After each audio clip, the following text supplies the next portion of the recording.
ఈరోజు దేవుని వాగ్దానం.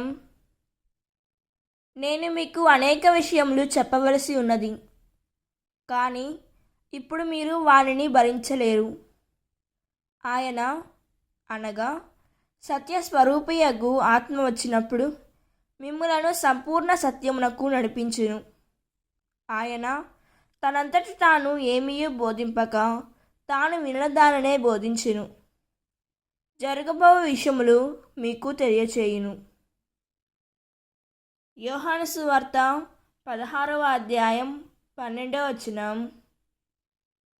ఈ వాక్యం మనకు ఏం చెబుతున్నదంటే, ఈరోజు చాలామంది దేవుని సత్యం కన్నా మనుషుల మాటలను ఎక్కువగా నమ్ముతున్నారు. పరిశుద్ధాత్మ నడిపింపును వదిలి తప్పుడు బోధల వెనుక పరిగెడుతున్నారు. దేవుని ఆత్మ మాత్రమే నిజమైన సత్యాన్ని తెలియజేస్తుంది. దేవుడు ఈ వాక్యం వింటున్న ప్రతి ఒక్కరిని దీవించునుగాక. ప్రార్థన.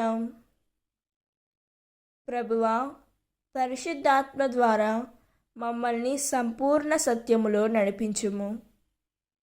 యేసయ్య, తప్పుడు మార్గాలకు వెళ్ళకుండా నీ స్వరాన్ని వినే హృదయాన్ని మాకు దయచేయుము తండ్రి.